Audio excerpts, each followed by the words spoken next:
Sou a Ana Clara, tenho 34 anos e nunca imaginei que minha maior conquista se tornaria o alvo da minha família.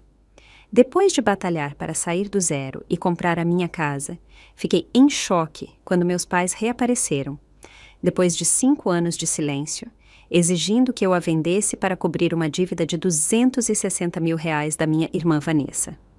Quando me recusei a ceder à chantagem emocional do Família Ajuda Família, eles arrombaram a porta e destruíram a minha casa. O que eles não sabiam era que aquela casa guardava segredos, que no fim das contas me protegeriam dos planos deles. Antes de eu contar a minha história, de onde você está assistindo hoje? Clique em curtir e inscrever-se se você já teve que se proteger de membros tóxicos da sua família que de repente precisaram de algo de você.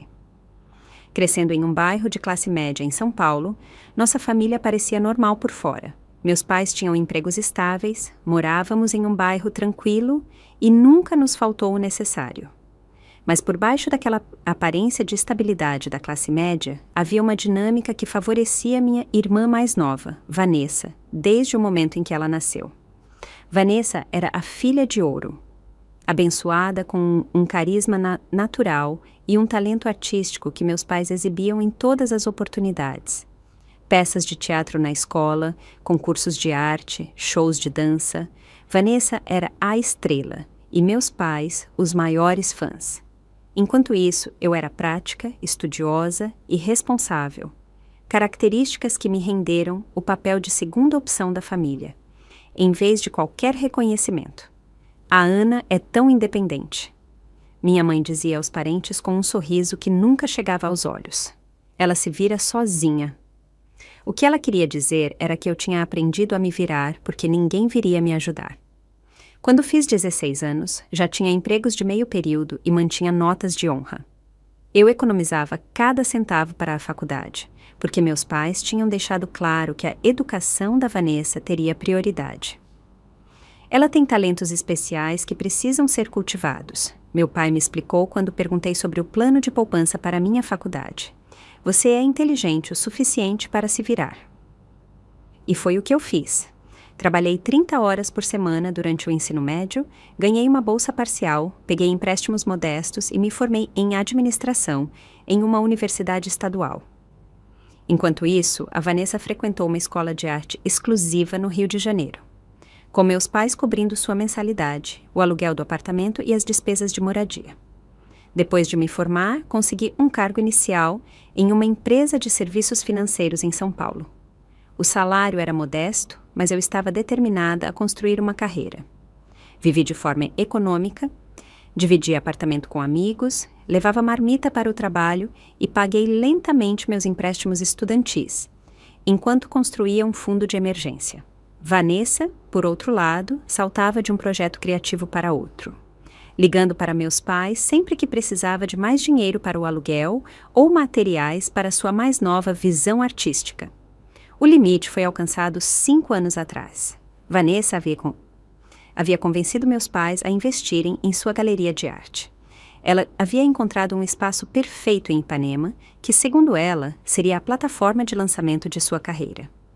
Meus pais, convencidos de seu sucesso inevitável, esvaziaram suas contas de aposentadoria para financiar esse sonho. R$ 60 mil depois, a galeria foi inaugurada como uma festa extravagante que eu assisti por postagens nas redes sociais, sem poder pagar a passagem para ir. 3 meses depois, a galeria estava falindo. Vanessa tinha feito os cálculos errados das despesas, do local, da viabilidade e do mercado de arte super competitivo. Ela me ligou chorando uma noite. A mamãe e o papai estão no limite, Ana. Ela soluçou. A galeria precisa de mais R$ 30 mil ou tudo está perdido. Você tem poupança, não tem? Você sempre economiza. Eu tinha, sim, quase R$ 40 mil acumulados meticulosamente ao longo de anos de sacrifício. Isso representava minha segurança, meu futuro, o sinal para um apartamento, a prova de que a dedicação valia a pena. Quando hesitei, Vanessa ficou com raiva. Família ajuda família, Ana. Mamãe e papai deram tudo por mim. Agora é a sua vez. Quando sugeri um plano de negócios ou termos de empréstimo em vez de um presente, ela desligou o telefone na minha cara. 1 hora depois, minha mãe ligou. Como você pode ser tão egoísta? Ela exigiu. Sua irmã está em crise. Este é o sonho dela. Mãe, eu trabalhei duro por esse dinheiro, eu tentei explicar. Não posso simplesmente dar tudo sem um plano de pagamento. Então, seu dinheiro é mais importante do que sua irmã? Do que essa família? Meu pai ligou em seguida, sua decepção palpável através do telefone. Nós te criamos para ser melhor do que isso, Ana. A família vem antes do dinheiro.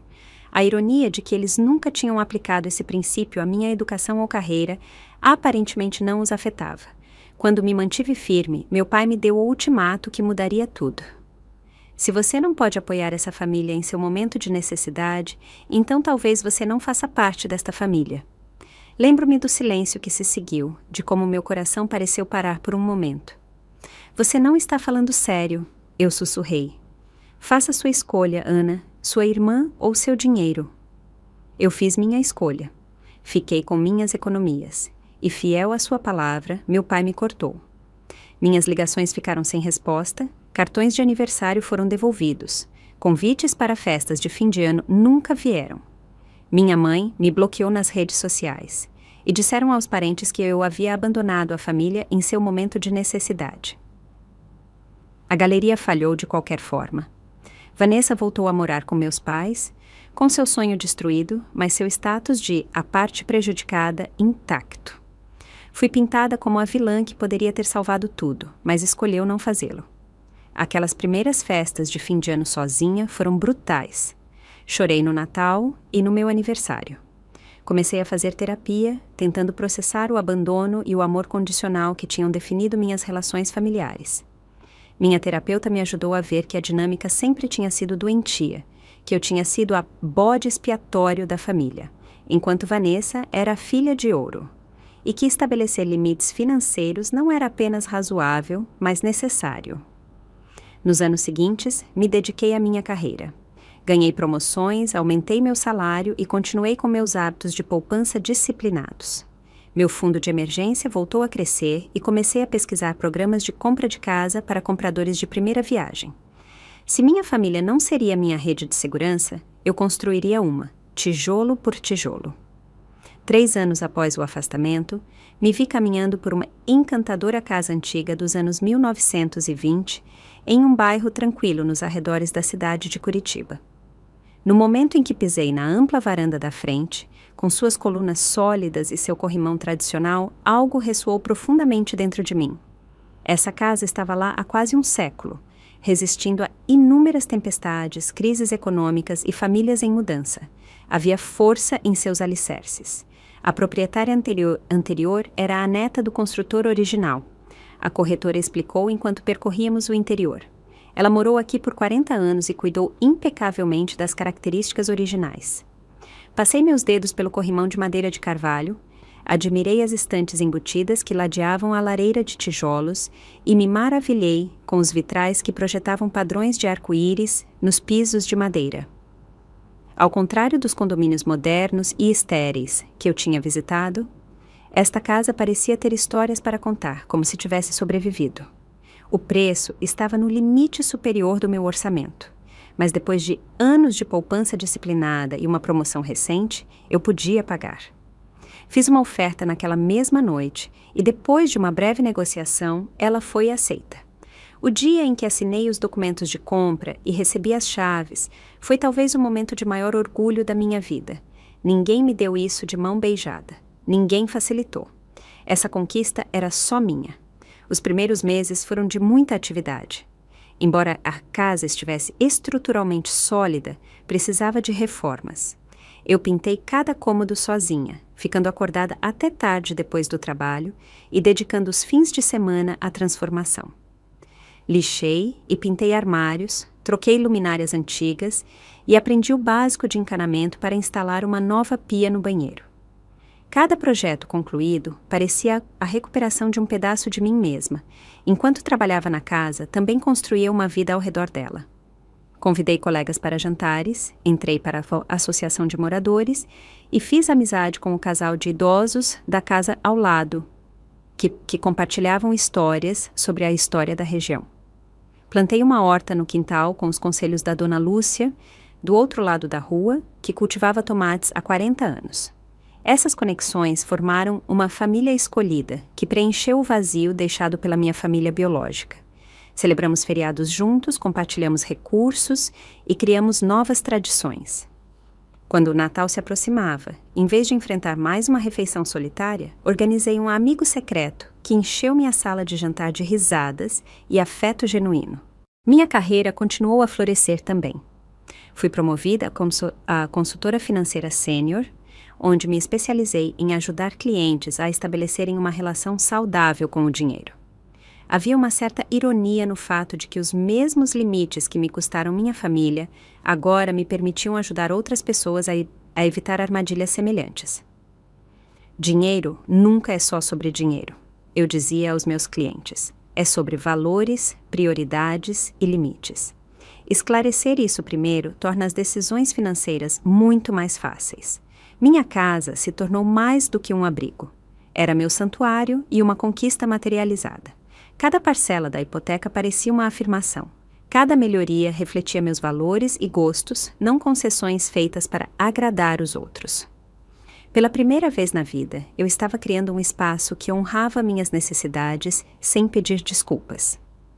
A paz que encontrei neste novo capítulo às vezes me fazia questionar se o doloroso afastamento tinha sido, na verdade, uma bênção disfarçada. Sem a drenagem constante das expectativas da minha família e das crises da Vanessa, descobri partes de mim mesma que nunca tiveram espaço para crescer. Tomei decisões baseadas nos meus desejos autênticos, em vez do medo de desaprovação. Reconheci minha própria resiliência e capacidade de sentir alegria. 2 anos depois de comprar a casa, eu havia criado uma vida que parecia verdadeiramente minha. A dor do afastamento familiar tinha se tornado uma pontada ocasional, em vez da angústia constante daqueles primeiros dias. Eu tinha parado de checar as redes sociais dos meus pais e não ficava mais tensa quando o telefone tocava, na esperança de que pudesse ser eles. Eu tinha aceitado que aquele capítulo estava encerrado e encontrado paz na nova história que eu estava escrevendo. É por isso que a ligação, quando finalmente veio, me pegou completamente desprevenida. Era uma terça-feira comum à noite. Eu tinha acabado de regar meu jardim e estava preparando um jantar simples quando meu telefone tocou com um número desconhecido. Quase deixei cair na caixa postal, presumindo que fosse mais uma telemarketing, mas algo me impeliu a atender. Olá, Ana. É a mamãe. A colher de pau que eu estava usando para mexer o molho da massa caiu no chão. 5 anos de silêncio. E ela ligou tão casualmente, como se tivéssemos conversado na semana passada. Meu coração bateu forte no peito enquanto emoções conflitantes me invadiam. Esperança, raiva, confusão, saudade. Mãe! Minha voz soou estranha, quase infantil.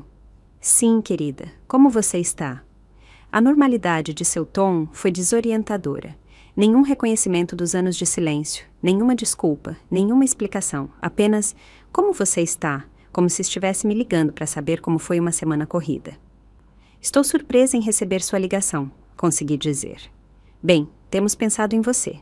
Seu pai e eu adoraríamos que você viesse jantar aqui nesta sexta-feira. A Vanessa também vai estar. Faz tempo que não estamos todos juntos como uma família. Faz tempo que não estamos todos juntos. Como se o afastamento tivesse sido uma decisão mútua ou uma distância natural, em vez de uma escolha explícita deles. Eu me peguei concordando com o jantar antes mesmo de ter processado o que estava acontecendo. Depois de desligar, sentei no chão da minha cozinha, com as costas apoiadas nos armários, tentando entender o convite. Por que agora? Por que esse interesse repentino em reatar? Uma parte de mim, a criança solitária que sempre buscou a aprovação deles, estava radiante com a possibilidade de reconciliação. Outra parte, a mulher independente que havia construído uma vida sem eles, estava profundamente desconfiada. Liguei para minha terapeuta no dia seguinte e marquei uma sessão de emergência.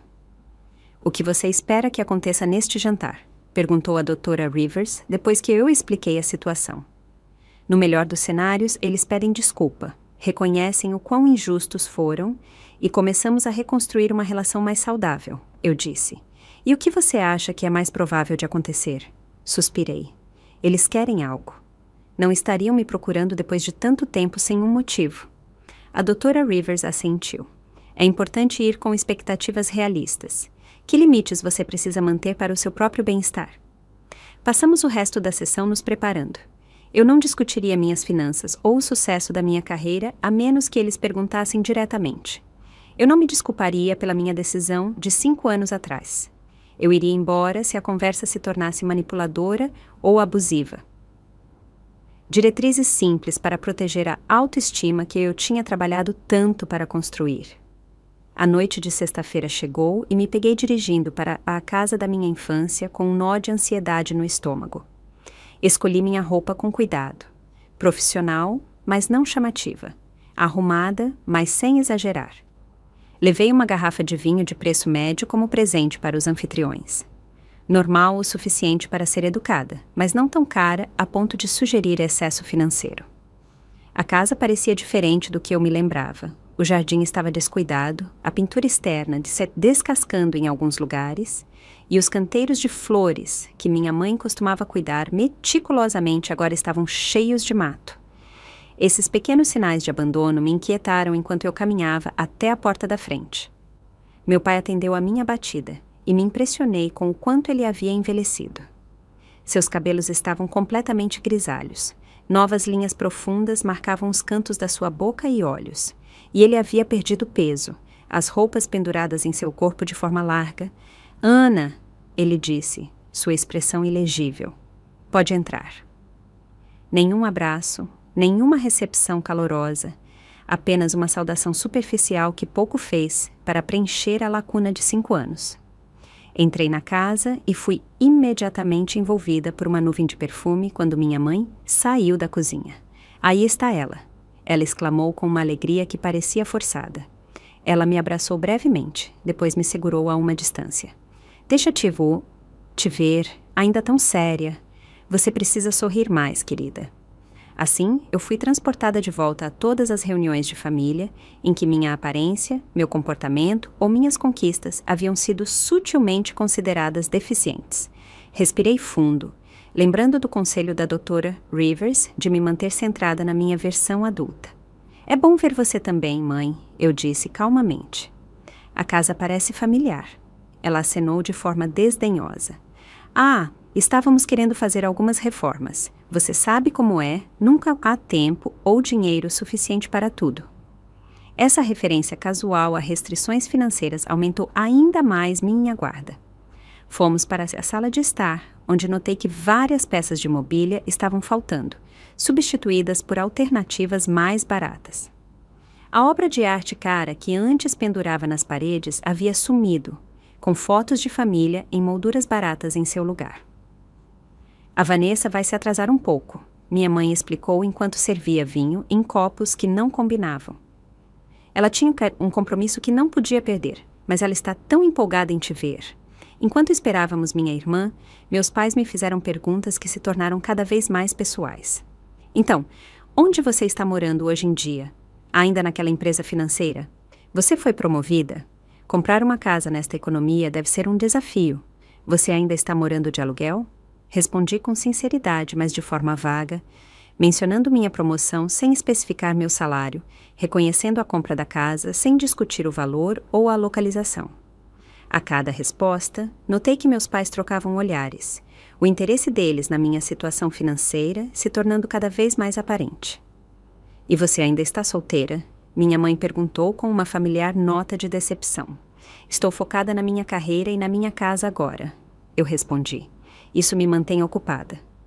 "Sua própria casa", meu pai repetiu, seu tom ilegível. "Que bom, deve ser legal."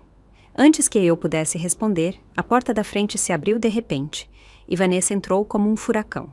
5 anos tinham mudado pouco nela, talvez apenas realçando seu talento para entradas dramáticas. Ela usava um vestido de grife obviamente caro, seu cabelo estava profissionalmente arrumado, e brincos de diamantes brilhavam em suas orelhas. "Desculpa o atraso", ela anunciou, largando sua bolsa de luxo na mesa de centro. O compromisso demorou e o trânsito estava insuportável. "Ah, meu Deus, Ana!" Ela correu em minha direção, me envolvendo em um abraço que cheirava a perfume caro. Olha só para você, toda adulta e corporativa. Senti tanto a sua falta. O contraste entre a aparência dela e as circunstâncias mais modestas dos meus pais era gritante, assim como a encenação de afeto fraternal depois de anos de silêncio. A abracei de volta de forma rígida, já certa de que essa reunião tinha uma agenda. O jantar confirmou minhas suspeitas. Enquanto comíamos uma refeição simples que estava muito longe das elaboradas refeições que minha mãe costumava preparar, a conversa continuava voltando para as finanças. Vanessa dominou a mesa com histórias de seus mais recentes projetos artísticos, citando nomes de celebridades e descrevendo eventos glamurosos, enquanto simultaneamente reclamava da dificuldade de ser uma criativa na economia de hoje. O cenário das galerias está tão competitivo agora. Ela suspirou, pegando sua terceira taça de vinho. E meu último investidor foi um pesadelo, cheio de taxas ocultas e juros impossíveis. Investidor? Eu perguntei, incapaz de me conter. Para qual projeto? Minha boutique, Vanessa disse como se fosse óbvio. Abri um espaço de arte e moda de luxo na cidade no ano passado. Estava indo super bem até que todas essas contas começaram a se acumular. Meu pai pigarreou. Sua irmã teve alguns problemas de fluxo de caixa recentemente. Problemas de fluxo de caixa? Vanessa repetiu com uma risada amarga. É uma forma de dizer. É um pesadelo financeiro. O espaço precisa de reformas. Os fornecedores estão cobrando os pagamentos e meu sócio de negócio sumiu com metade do nosso capital de operação. Eu larguei meu garfo. Isso parece sério. Você procurou um consultor financeiro? Não precisamos de um consultor, minha mãe interveio. Precisamos da família, se unindo em tempos difíceis. E aí estava o verdadeiro propósito daquele jantar de reunião, exposto pelo olhar significativo da minha mãe. Peguei um gole de água, me preparando para o que viria a seguir. Quão ruim é a situação? Perguntei, olhando diretamente para Vanessa. A pergunta ficou no ar enquanto minha irmã de repente se interessou intensamente em arrumar a comida em seu prato. 260 mil reais. Meu pai finalmente respondeu, sua voz inexpressiva. Quase me engasguei com a água. 260 mil reais? Como isso é possível? Vanessa levantou o queixo defensivamente. Não é só a boutique. Houve alguns empréstimos pessoais também e os cartões de crédito que usei para o inventário, além das reformas no meu apartamento. Você reformou um apartamento alugado? Eu a interrompi, incapaz de esconder meu choque. É um investimento na minha marca pessoal, Vanessa respondeu rispidamente. Os clientes esperam uma certa estética quando me visitam. Não posso receber compradores em um lugarzinho feio. Minha mãe estendeu a mão na mesa para dar um tapinha na mão de Vanessa. Sua irmã sempre teve visão. Às vezes, estar à frente da curva significa correr riscos financeiros. Olhei ao redor da mesa, tentando processar o que estava ouvindo. Então, vocês me convidaram aqui depois de 5 anos de silêncio para me falar da dívida da Vanessa? Meus pais trocaram olhares antes que meu pai se inclinasse para a frente. Nós já fizemos tudo o que podíamos, Ana. Esvaziamos nossas economias, pegamos uma segunda hipoteca da casa, até vendemos a maioria dos nossos objetos de valor. Minha mãe acrescentou, gesticulando para os espaços onde a arte e as antiguidades antes estavam. Lamento ouvir isso, eu disse com cuidado, mas não tenho certeza do que isso tem a ver comigo. Outro silêncio pesado caiu sobre a mesa. Meu pai pigarreou novamente. Soubemos que você comprou uma casa. A afirmação era tão factual, tão aparentemente não relacionada à conversa anterior, que levei um momento para fazer a conexão. Quando fiz, a sala pareceu inclinar um pouco. Sim, eu respondi cautelosamente. Comprei. Neste mercado, os valores imobiliários aumentaram significativamente. Meu pai continuou, especialmente para casas mais antigas em bairros estabelecidos. Meu estômago gelou quando percebi onde isso estava indo. Minha casa não está à venda. Ana! Minha mãe interveio, sua voz assumindo o tom persuasivo que ela sempre usava quando tentava me convencer a dar a Vanessa o que ela queria quando éramos crianças. Ninguém está dizendo que você precisa ficar sem teto, mas com certeza você poderia vender sua casa, ajudar sua irmã a se reerguer e comprar algo mais modesto para você mesma. A audácia da sugestão me deixou momentaneamente sem palavras. Vanessa se aproveitou do meu choque para ir em frente. Fiz uma pesquisa e casas na sua área estão sendo vendidas por mais de R$ 400.000. Mesmo depois de pagar sua hipoteca, você teria bastante dinheiro sobrando para comprar um apartamento e salvar meu negócio. Eles tinham pesquisado meu bairro, tinham calculado meu patrimônio potencial antes mesmo de falarem comigo. A premeditação era impressionante. Deixe-me ver se eu entendi, eu disse lentamente. Vocês querem que eu venda a casa que trabalhei anos para comprar? Dê a Vanessa centenas de milhares de reais, sem um plano de pagamento e diminua minha vida para que ela possa continuar um negócio que já está falindo? Família ajuda a família, minha mãe exclamou, com lágrimas nos olhos. Sempre cuidamos uns dos outros. Cuidamos? Perguntei calmamente. Quando é que vocês cuidaram de mim? A pergunta ficou no ar como um desafio. O rosto do meu pai escureceu. Nós te demos um teto, comida, roupas. Vocês fizeram o mínimo legal exigido dos pais. Eu o corrigi. Enquanto isso, eu trabalhei durante o ensino médio e a faculdade enquanto vocês pagaram a Vanessa inteiramente. Eu construí minha carreira e minhas economias sozinha, enquanto vocês financiaram a galeria dela, a boutique dela e, aparentemente, as reformas de luxo do apartamento dela. Foi diferente, minha mãe insistiu. A Vanessa tem talentos especiais que precisam ser cultivados. E eu não tenho? A criança magoada dentro de mim veio à tona brevemente antes que eu a empurrasse de volta. Não se trata de talento. Trata-se de responsabilidade. Fui financeiramente responsável a vida inteira. E agora vocês querem que eu pague pela irresponsabilidade da Vanessa. Vanessa bateu a mão na mesa, fazendo os pratos tremerem. Deus, você sempre teve tanta inveja de mim. Esse seu ar de superioridade sobre ser responsável é só um jeito de se sentir melhor. Inveja? Eu repeti incrédula. Vanessa, eu trabalhei por tudo o que tenho, enquanto via você receber intermináveis doações, e mesmo assim, nunca pedi um centavo a nenhum de vocês. Mesmo agora, depois de 5 anos de silêncio. Vocês não perguntaram como estou ou como minha vida é. Vocês só querem o que eu tenho. Nós queremos que esta família volte a se unir, meu pai disse com severidade. Essa situação poderia ser uma bênção disfarçada, nos aproximando de novo. Me fazendo sacrificar tudo e a Vanessa não sacrificar nada? Me levantei da mesa, meu apetite há muito tempo perdido. Não, eu não vou vender minha casa. Não vou pagar as dívidas da Vanessa. Os problemas financeiros dela não são minha responsabilidade. As lágrimas da minha mãe transbordaram. Como você pode ser tão cruel? Nós te criamos para ser melhor do que isso. Família ajuda a família. Vocês me tiraram desta família.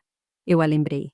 Vocês deixaram bem claro que eu só seria bem-vinda se entregasse minhas economias. Nada mudou, exceto o valor que vocês estão exigindo. Meu pai também se levantou, seu rosto vermelho de raiva. Então é isso. Você vai deixar sua irmã perder tudo. Deixar nossa aposentadoria ser aniquilada. Tudo porque você não vai compartilhar sua boa fortuna. Minha boa fortuna? Eu ri sem humor. Não houve fortuna envolvida, apenas trabalho, sacrifício e decisões inteligentes. Nada disso parece ser valorizado nesta família.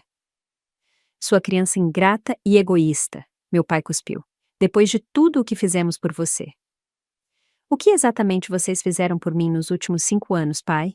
Ou nos 5 anos anteriores a isso? Por favor, refresque minha memória sobre tudo o que fizeram por mim. Ele não teve resposta, apenas uma raiva contida. Minha mãe chorava abertamente agora, enquanto Vanessa me olhava com um ódio que era assustador em sua intensidade. Eu deveria ir, eu disse, pegando minha bolsa. Isso foi um erro. Se você sair por aquela porta, meu pai avisou, não espere outro convite. Parei no limiar da sala de jantar. Sabe o que é interessante? 5 anos atrás, você me deu o mesmo ultimato, minha irmã ou meu dinheiro. E agora aqui estamos de novo, com nada mudado. Talvez o problema não seja eu, pai. Talvez seja que vocês e a mamãe criaram essa dinâmica onde a Vanessa nunca enfrenta as consequências e eu sou a responsável para sempre por limpar as bagunças dela. Como você ousa nos culpar? Vanessa gritou. Isso é tudo culpa sua. Balancei a cabeça tristemente. Adeus. Desejo o melhor a todos vocês com seus problemas financeiros, mas não posso ser a solução. Enquanto caminhava para o meu carro, pude ouvir o choro da minha mãe e os gritos raivosos do meu pai através das janelas abertas. Meu telefone começou a vibrar com mensagens antes mesmo de eu chegar ao final da entrada. Egoísta, família ajuda família. Espero que você goste da sua casa grande e vazia enquanto perdemos tudo. Desliguei meu telefone com as mãos tremendo enquanto dirigia para o santuário que eu tinha construído para mim mesma. Somente quando estava segura lá dentro, com a porta trancada, me permiti chorar pela família que eu nunca tive de verdade e que agora sabia que nunca teria. As mensagens de texto continuaram durante todo o fim de semana, aumentando tanto em frequência quanto em virulência. Na manhã de segunda-feira, eu havia recebido mais de 50 mensagens dos meus pais e da Vanessa, variando de chantagens a ameaças diretas. Seu egoísmo está destruindo esta família.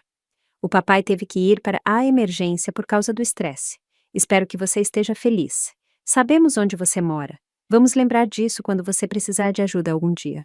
Eu bloqueei os números deles, mas eles começaram a ligar de telefones diferentes. E-mails inundaram minha caixa de entrada. Vanessa até criou postagens nas redes sociais aludindo a membros da família tóxicos que acumulam riqueza enquanto outros sofrem, marcando conhecidos em comum para garantir o máximo de humilhação. Parentes com quem eu não falava há anos de repente me contataram, alguns curiosos sobre o drama. Outros se juntando à campanha de pressão para ajudar a pobre Vanessa.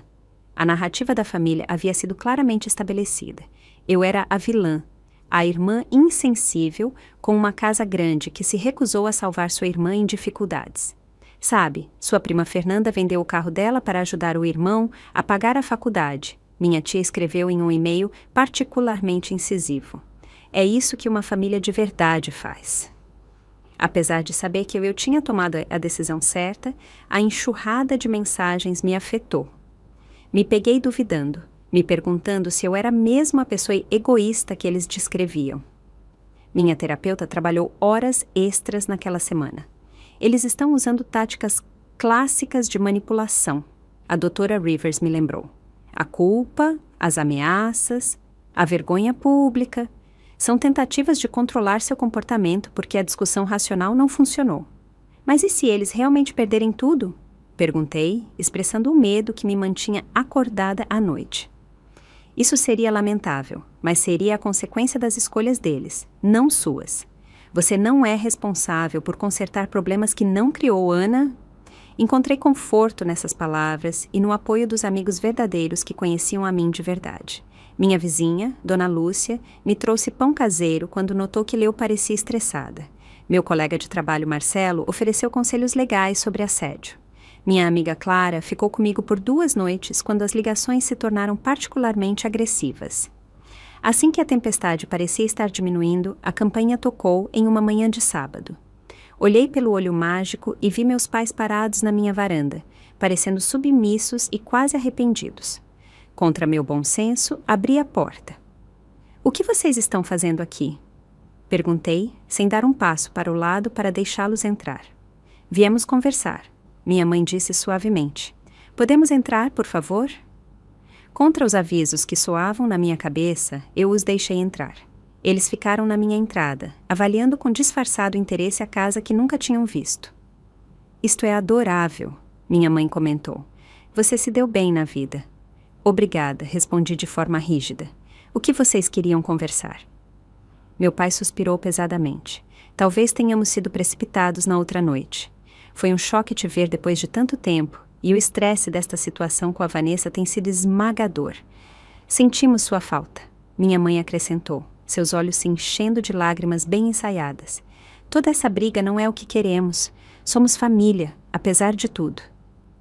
A aparente mudança de atitude deles parecia suspeita, mas uma parte de mim queria desesperadamente acreditar que era genuína. A garotinha que sempre desejou a aprovação deles via isso como a oportunidade que ela tanto esperou. Eu também sinto falta do que poderíamos ter sido, admiti. Mas não posso ignorar o quão tóxicas as coisas se tornaram. Você nos mostraria a casa? Minha mãe perguntou, mudando de assunto. Queremos ver o lar que você criou. O tour foi estranho, mas educado. Eles comentaram sobre minhas reformas, perguntaram sobre o bairro e fizeram conversas fiadas que cuidadosamente evitavam qualquer menção a dinheiro ou Vanessa.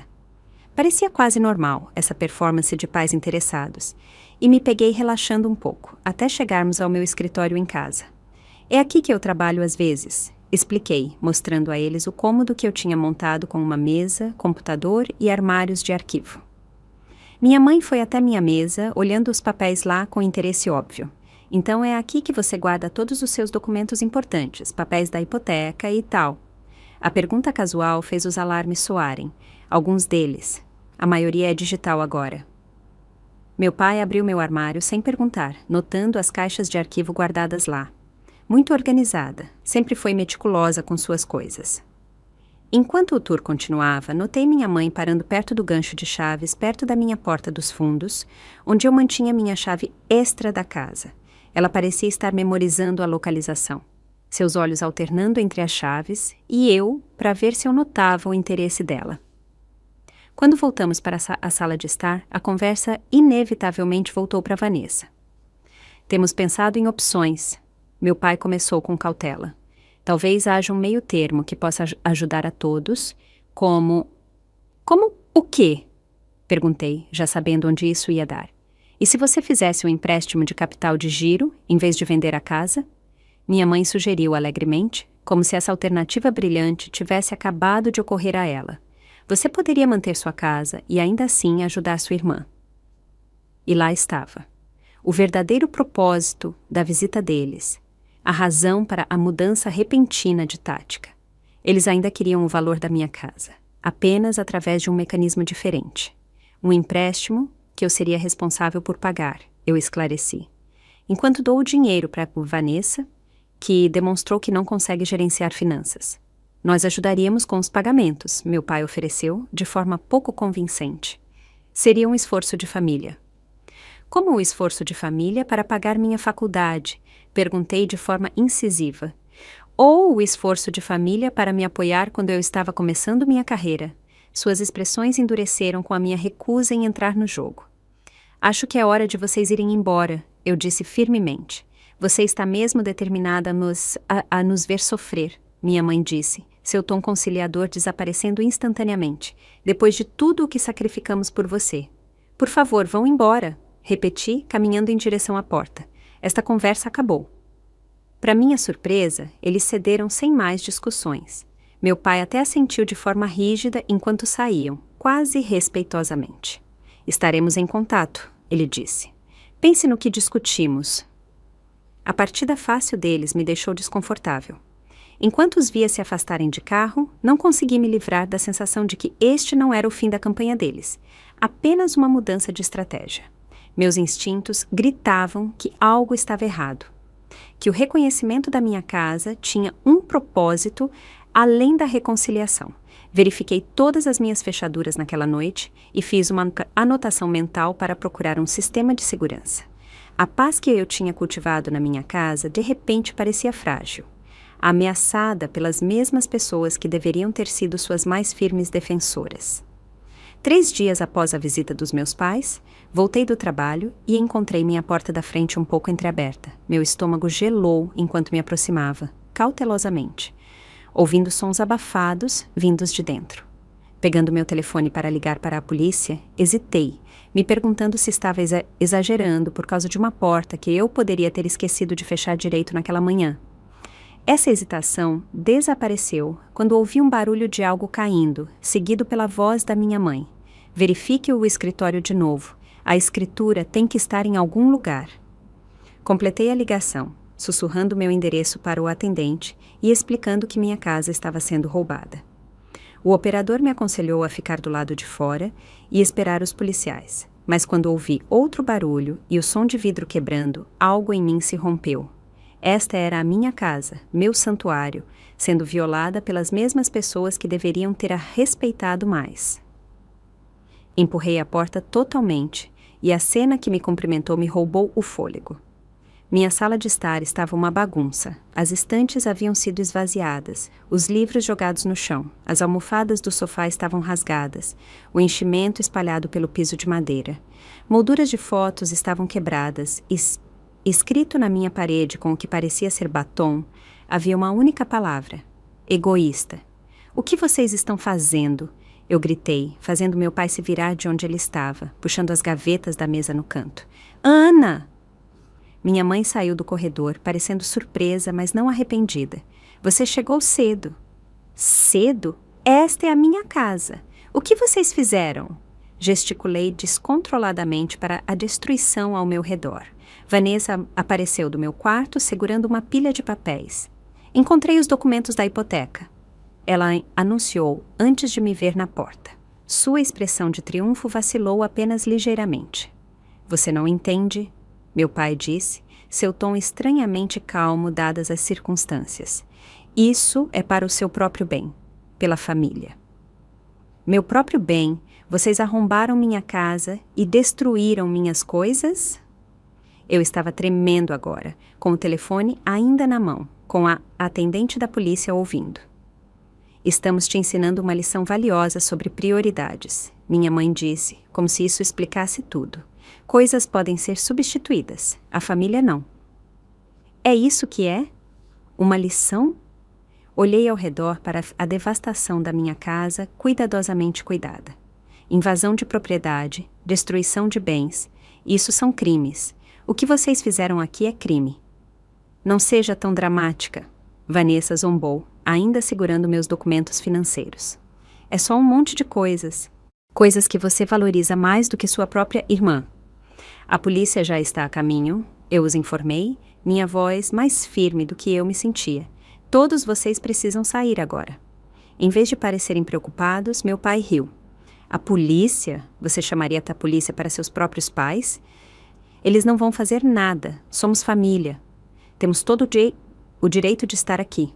Vocês não têm direito de estar aqui, eu rebati. Eu não os convidei para entrar. Vocês arrombaram minha porta e destruíram minha propriedade. Nós te criamos. Minha mãe sibilou, com uma crueldade em sua expressão que eu nunca tinha visto antes. Tudo o que você tem veio de nós. Esta casa, seu emprego, tudo isso existe porque nós te criamos. A lógica distorcida me chocou por um momento. Naquele momento, sirenes se tornaram audíveis à distância. Você está realmente fazendo isso? Vanessa disse, incrédula. Chamando a polícia para nós, quando tudo o que precisávamos era de uma pequena ajuda, 260 mil reais não é nada para você com esta casa. É tudo para mim, eu respondi.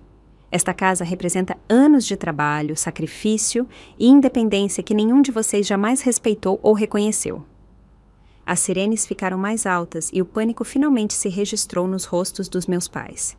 Meu pai pegou os papéis das mãos de Vanessa. Precisamos ir. Ele insistiu, indo em direção à porta dos fundos. Não, eu bloqueei o caminho deles. Vocês ficam aqui e explicam aos policiais o que estavam fazendo. Saia da frente, Ana, meu pai exigiu, sua voz baixa e ameaçadora. Ou o quê? Você vai me machucar também? Destruir mais das minhas coisas? Vá em frente, adicione agressão às acusações. Luzes azuis piscaram através das minhas janelas, enquanto as viaturas paravam do lado de fora. Meus pais e Vanessa trocaram olhares frenéticos, o plano deles claramente desmoronando. Isto é apenas um desentendimento familiar, minha mãe disse em voz alta, como se estivesse ensaiando o que diria a polícia. Nada para as autoridades se preocuparem. Uma batida forte na porta foi seguida por uma voz autoritária. Polícia, abra a porta! Fui atender, mantendo os olhos na minha família. 2 policiais entraram, avaliando a destruição com profissionalismo. O que aconteceu aqui, senhora? O primeiro policial perguntou. Cheguei em casa e encontrei meus pais e minha irmã invadindo. Como podem ver, eles destruíram grande parte da minha propriedade e estavam tentando roubar documentos.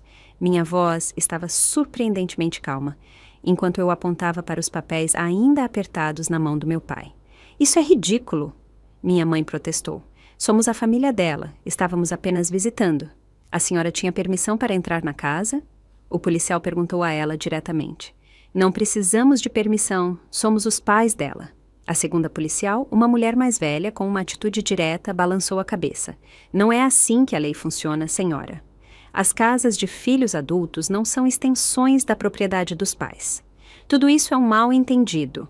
Meu pai tentou usar seu tom autoritário sem impressionar os policiais. Ficamos preocupados com a Ana e viemos checar como ela estava. A porta estava aberta. E a mobília destruída? A escrita na parede? O primeiro policial gesticulou para a palavra egoísta rabiscada na minha sala. Ela sempre foi dramática, Vanessa interrompeu. Provavelmente fez isso ela mesma para nos incriminar. A policial levantou uma sobrancelha. E esses documentos na mão do seu pai, ela também plantou esses? Enquanto os policiais separavam os membros da minha família para interrogatório, a realidade da situação finalmente pareceu cair sobre eles. Isso não seria descartado como uma briga de família. Haveria consequências. Meus vizinhos haviam se reunido do lado de fora, atraídos pela presença policial. Dona Lúcia estava no meu gramado, a preocupação estampada em seu rosto gentil. O Sr. Mendes, do outro lado da rua, estava filmando com o celular, aparentemente tendo capturado minha família, sendo levada para viaturas separadas para interrogatório. Lá dentro, dei minha declaração, explicando a história do afastamento, as recentes exigências por dinheiro, a visita suspeita dias antes e o fato de tê-los encontrado destruindo minha casa hoje. Eles estavam procurando especificamente meus documentos de hipoteca, expliquei. Minha irmã está com uma dívida significativa e eles querem que eu venda minha casa para pagá-la. Os policiais tiraram fotos dos danos, coletaram evidências e me garantiram que estavam levando o assunto a sério. Quando perguntaram se eu queria prestar queixa, não hesitei. Sim, por todas as acusações. Enquanto eles se preparavam para transportar minha família para a delegacia, a compostura da minha mãe finalmente se desfez. Você não pode fazer isso conosco. Somos seus pais. Família ajuda a família. Isto não é ajuda. Eu disse a ela, minha voz falhando um pouco. Isso é abuso e vai parar hoje. Somente quando as viaturas se afastaram com minha família lá dentro, me permiti absorver totalmente o que tinha acontecido. De pé na bagunça da minha sala, cercada pelos restos quebrados da vida que eu tinha construído, comecei a tremer incontrolavelmente. Dona Lúcia apareceu ao meu lado, colocando um braço firme sobre meus ombros. Você vem ficar comigo esta noite, querida. Ela disse firmemente. Vamos lidar com essa bagunça amanhã. Assenti sem palavras, sobrecarregada demais para falar, e a deixei-me guiar para longe dos pedaços quebrados da minha casa e da minha família. Nos dias que se seguiram à invasão, descobri exatamente o que minha família estava procurando e por que eles tinham visado meu escritório em casa com tanta determinação.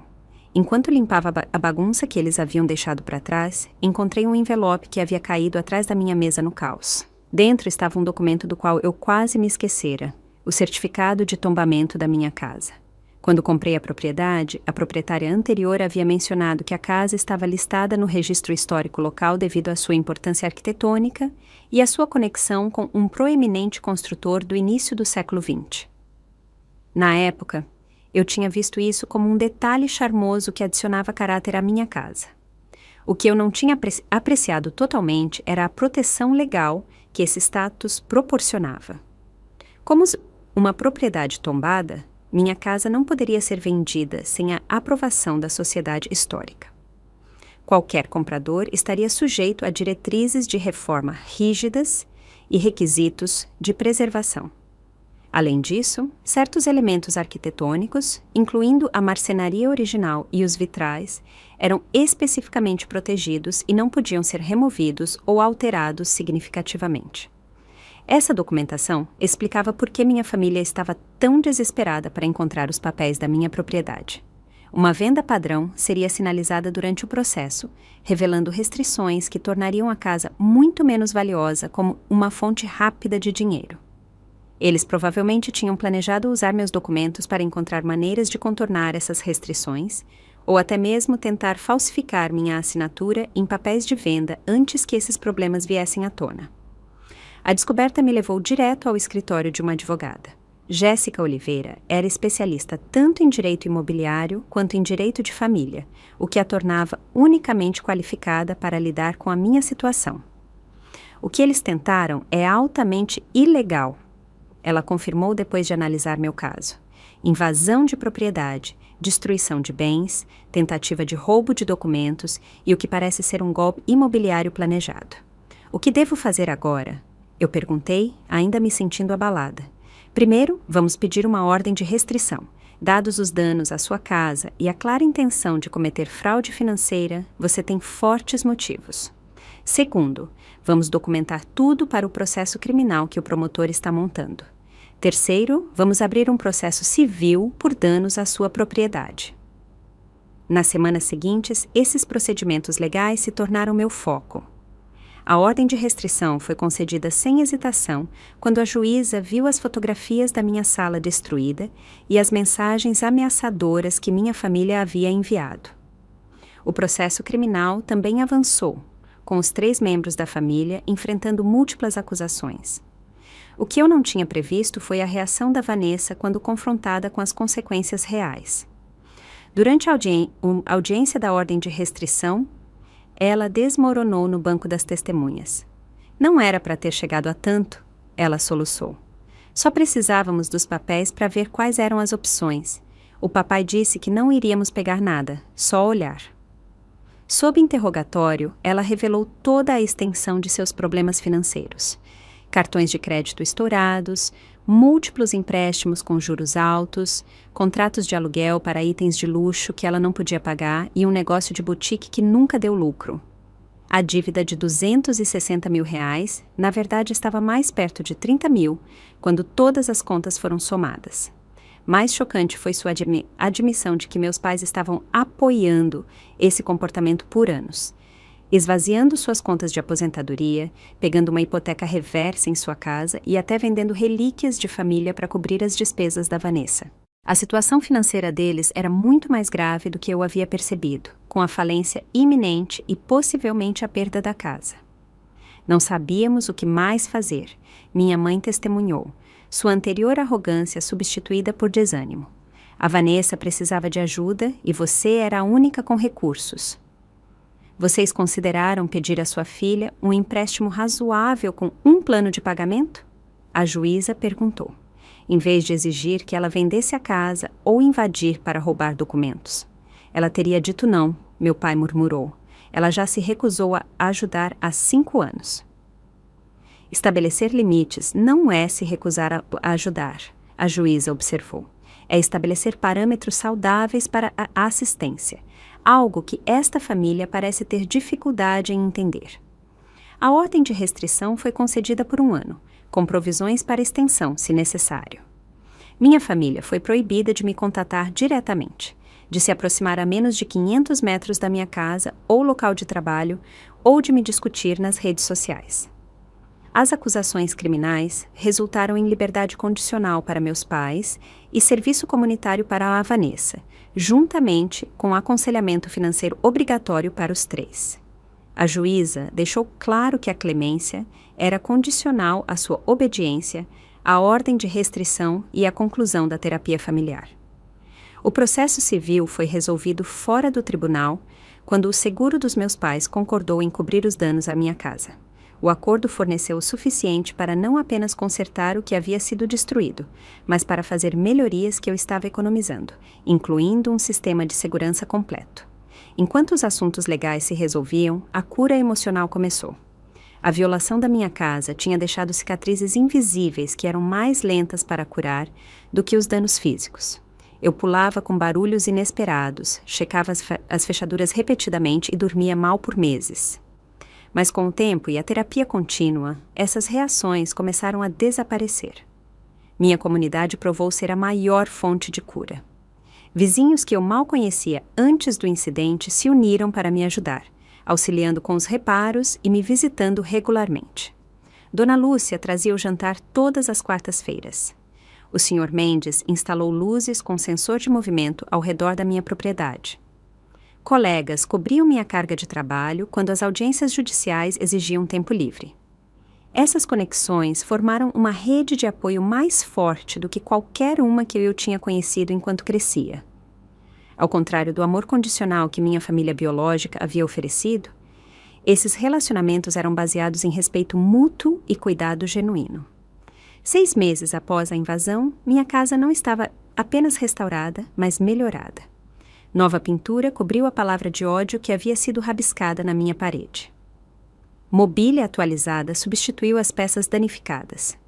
O jardim floresceu sob a orientação especializada de Dona Lúcia e, mais importante, a sensação de segurança e paz que eu havia cultivado antes estava gradualmente retornando. Através de um conhecido em comum, soube que a Vanessa havia entrado em um programa de aconselhamento financeiro sério e estava trabalhando em um emprego de varejo pela primeira vez em sua vida. Meus pais tinham se mudado para um apartamento menor e estavam se ajustando à aposentadoria sem a estabilidade que esperavam.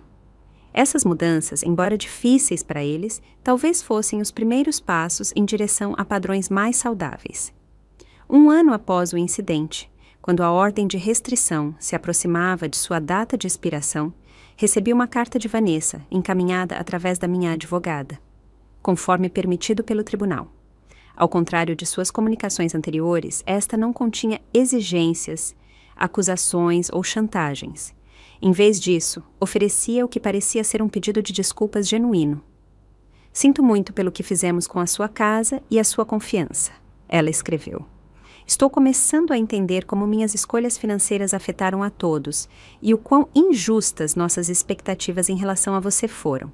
Não espero perdão, mas queria que você soubesse que estou trabalhando em mim mesma e assumindo a responsabilidade pelos meus atos pela primeira vez.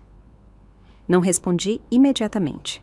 O pedido de desculpas era um passo positivo, mas a confiança, uma vez quebrada, não podia ser restaurada instantaneamente por palavras sozinhas.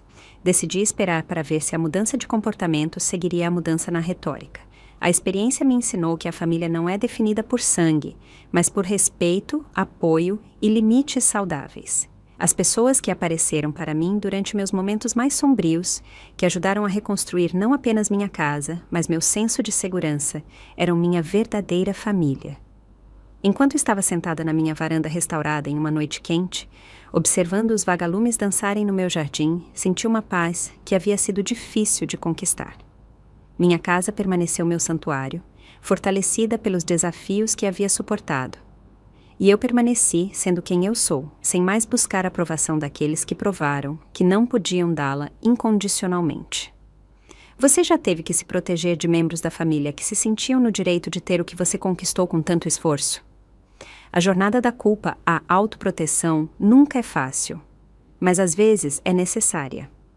Deixe um comentário abaixo com seus pensamentos sobre onde você traçaria a linha com as exigências financeiras da família. E se esta história ressoou com você, por favor, clique em curtir e inscrever-se para apoiar mais conversas sobre o estabelecimento de limites saudáveis. Lembre-se, a verdadeira família te eleva, em vez de te derrubar. E às vezes a família que escolhemos traz mais cura do que aquela em que nascemos. Obrigada por ouvir minha história e desejo força em sua própria jornada de estabelecimento de limites.